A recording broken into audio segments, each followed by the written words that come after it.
ये सच्ची कहानी कुछ ऐसे कैदियों की है जिन्हें अंग्रेज गवर्नमेंट द्वारा एक ऐसे आइलैंड पर कैद किया गया था जहां उनसे जबरदस्ती बहुत सारे काम करवाए जाते थे। पर एक दिन सभी कैदियों ने इस गुलामी से आजाद होने का फैसला किया।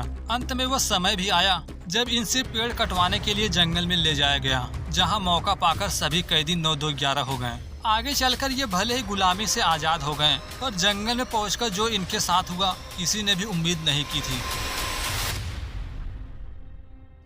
स्टोरी की शुरुआत हुई देश ऑस्ट्रेलिया से, जिसके दक्षिण साइड में मौजूद है तस्मानिया। तस्मानिया के ही पश्चिम साइड में मौजूद है सरा नाम का एक छोटा सा आइलैंड। कहा जाता है सन 1822 में कुछ कैदी इसी आइलैंड पर रहने वाले बस्तियों तक पहुंचे थे। वे कई दिनों तक यहीं पर रहे, पर इस बस्ती के लोगों को पता ही नहीं था कि ये लोग कैदी हैं जो जेल से भागकर यहाँ पहुँचे हैं। लेकिन जब उन्हें सच्चाई पता चली तो उन अपराधियों को यहाँ रहने नहीं दिए। इस तरह उनके दुर्व्यवहार से उन कैदियों को न चाहकर भी यहाँ से जाना पड़ा। पर इस बस्ती में रहते हुए उन कैदियों को पता चला यदि ये यहाँ से पूर्व साइड में जाएं तो इन्हें एक दूसरी बस्ती मिलेगी, पर इन्हें वहाँ पहुँचने से पहले बहुत बड़े जंगल को पार करना था। फिलहाल अभी के लिए ये लोग इस बस्ती से तो निकल चुके हैं। सभी लोग मौजूद है जंगल के बीच। ये सभी कैदी भले ही जंगल में जा चुके हैं, पर बस्ती तक पहुँचने से पहले इनके साथ क्या कुछ होगा किसी को कोई अंदाजा नहीं, क्योंकि ये समय आज का नहीं है, बल्कि ये समय है आज से लगभग 200 साल से भी पहले का,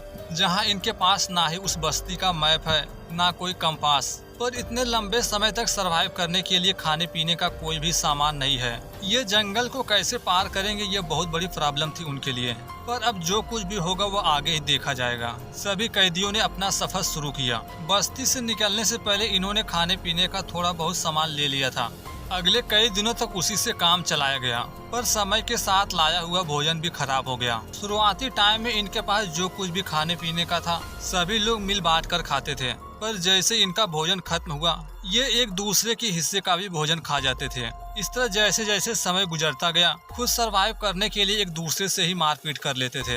इतने खराब परिस्थितियों के बावजूद ये 6 लोग एक दूसरे को किसी तरह से नुकसान नहीं पहुंचाएं, क्योंकि इन्हें यह बात अच्छी तरह से पता है यदि इन्हें सही सलामत उस दूसरे बस्ती तक पहुंचना है तो सभी को मिलजुल कर रहना होगा, क्योंकि आगे चलकर इनके सामने कई सारी प्रॉब्लम्स आ सकती थी। यहाँ पर यदि ये सभी लोग एक साथ रहें तो एक दूसरे की मदद कर पाएंगे। जब तक खाने का सामान था तब तक तो कोई प्रॉब्लम नहीं हुई, लेकिन जब सारी चीजें खत्म हुई तो सभी लोगों ने इस बात पर डिस्कस किया कि अब हमें क्या करना होगा, क्योंकि इस जंगल में बहुत ही कम पेड़ पौधे थे जिसमें लगे थे फल, जबकि दूसरा रास्ता था कि ये शिकार करें। पर शिकार करने के लिए इनके पास ना ही कोई हथियार है ना किसी तरह का औजार, और तो और इन्हें मछली पकड़ना भी नहीं आता।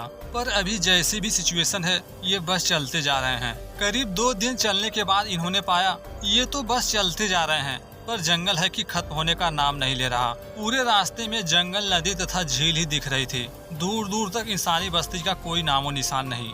2 दिन बाद बिल्कुल नाम मात्र के खाए पिए होने की वजह से जो लोग बिल्कुल कमजोर पड़ रहे थे उनका कहना था हमें धीरे धीरे चलना चाहिए, पर जो यंग है वे कहाँ किसी की बात सुन रहे थे, वे बस चलते जा रहे हैं। पर उन्हें कहाँ पता था वे ऐसा करके खुद के लिए प्रॉब्लम खड़ी कर सकते हैं। पर इन 2 दिनों के सफर के बावजूद अभी तक इनके सामने ऐसी कोई भी प्रॉब्लम नहीं आई, ना ही इनका सामना किसी जंगली जानवर से हुआ, क्योंकि ये रात को जब भी किसी जगह रुकते थे तो ये पूरी रात पास में आग जलाकर रखते थे। इसी तरह जंगल के बीच इनकी लाइफ चलती रही। अब तक ये लोग खाने पीने के लिए पेड़ों पर लगे फल का ही यूज करते थे। सारी चीजें बिल्कुल परफेक्ट चल रही थी। इस तरह दूसरी रात भी खत्म हुई, सुबह हुआ। इस तरह ये अगले दिन वापस से चलना शुरू किए। दोपहर तक चलने के बाद इन्होंने पाया सामने की तरफ चढ़ाई बढ़ रही है। इसका मतलब साफ था आगे पहाड़ी हो सकती है। जब ये जंगल की बिल्कुल ऊंचाई पर पहुंचे तो इन्होंने पाया सच में सामने ऊंची ऊंची पहाड़ी है। यह देख एक पल के लिए सभी लोग तो डर गए, क्योंकि इतनी ऊंची ऊंची पहाड़ी को पार करके आगे बढ़ना बहुत ही मुश्किल था, क्योंकि अगर ये नॉर्मल जमीन पर चलते तो ये ज्यादा दूरी तय कर पाते।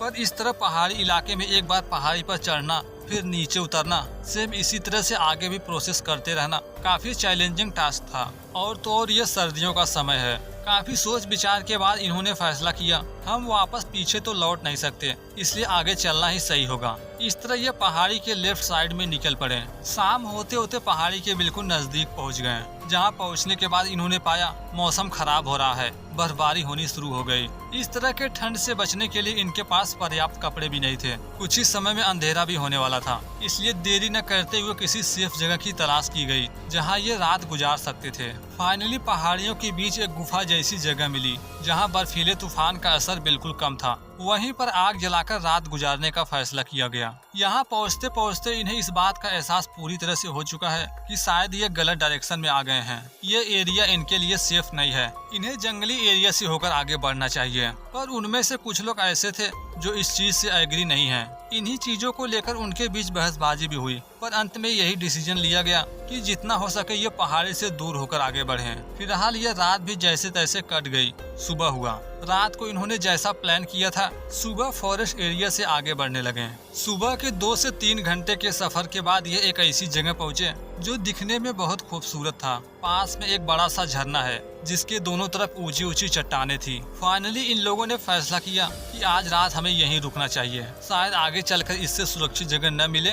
इस तरह आज की रात भी वहीं पर रुके रहें। सुबह होने के बाद इनका सफर वापस से शुरू हुआ, पर ये जैसे जैसे आगे बढ़ रहे थे मानो जैसे ये जंगल घना तथा बड़ा होता जा रहा है। इस तरह के जंगल में पहुंचकर उनमें से कुछ लोग ऐसे थे जो डर रहे थे हर पल, क्योंकि ये जंगल ही था कुछ इसी तरह से जहां हर कदम पर खतरा है। इन्हीं सब चीजों को देख ये 6 लोग 3-3 गुटों में बट गए। इन तीनों ग्रुप का माइंडसेट एक दूसरे से बिल्कुल अलग था। उनमें से कोई कहता था कि ये बिल्कुल सेफ रूट है, हमें आगे बढ़ते रहना चाहिए, वह बस्ती हमें मिल जाएगी।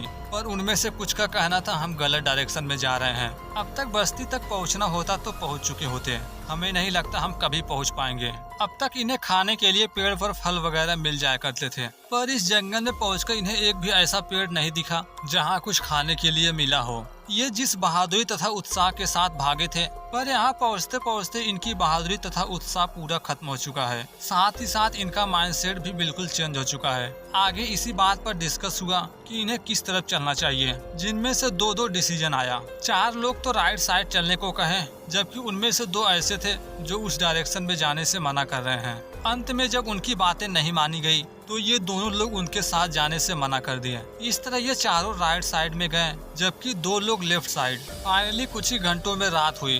रात को दोनों ग्रुप के लोग अलग अलग जगहों पर रात गुजारे। इस तरह सुबह होने पर वापस से सफर शुरू हुआ। सुबह ये कुछ ही घंटे चले होंगे कि इन्होंने पाया ये दोनों ग्रुप के लोग वापस से मिल गए। दोपहर के टाइम तक सभी लोग एक साथ ही रहे। इसी टाइम इन्होंने देखा इनका एक साथी बिल्कुल कमजोर पड़ चुका है, मानो जैसे अब वह जीवित नहीं बच पाएगा।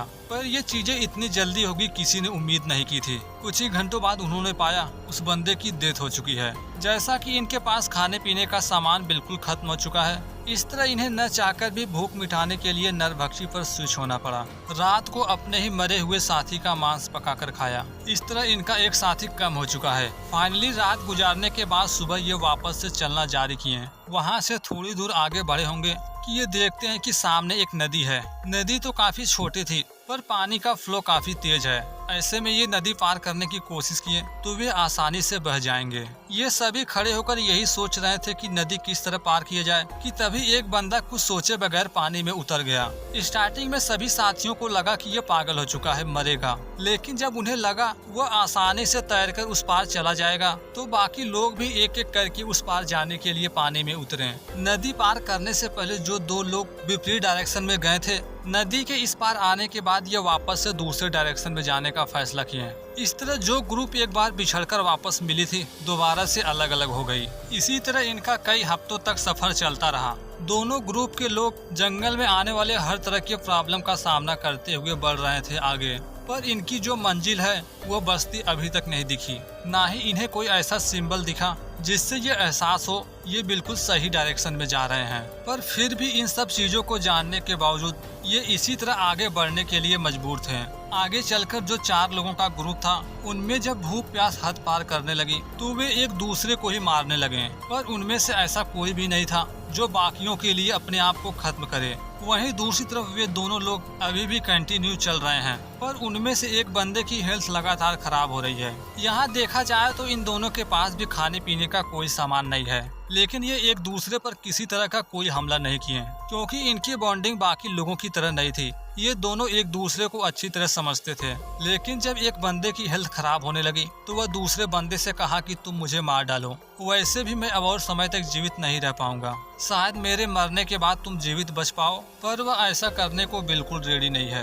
वह कहने लगा कि तुम चल सकते हो, हम इतनी आसानी से हार नहीं मानेंगे। वहीं दूसरी ओर वे चारों लोग अब तक जंगल को पार करके काफी खुले एरिया में आ चुके थे, जहां सामने है सूखे घास का मैदान। उन चारों में जो बंदा आगे था, इस खाली एरिया में आकर जब पीछे मुड़कर देखा तो पाया उसका एक साथी तो गायब है। दरअसल जो बंदा गायब है वह उन चारों में से सबसे कमजोर था। ये लोग इतनी जल्दी आगे बढ़ गए कि वह पीछे ही छूट गया, पर उसकी किस्मत अच्छी थी, वह जहां पर मौजूद था थोड़े समय बाद वहीं वे दोनों लोग भी पहुंचे जो इनसे अलग हुए थे।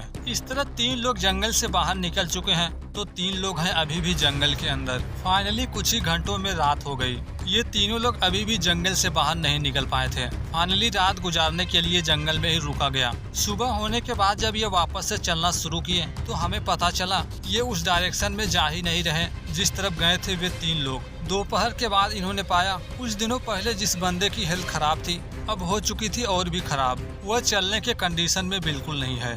इस तरह अब इन दोनों के पास एक ही रास्ता है। जब इन दोनों को लगा अब इसे उठाकर भी लेकर आगे चलना नामुमकिन है, तो उसे जान से ही मारने में भलाई समझी। इस तरह आखिर में ये लोग उस बंदे को जान से मार दिए। इस तरह इन दोनों का आज का रात तो यहीं खत्म हुआ। सुबह होने के बाद ये वापस से सफर शुरू किए।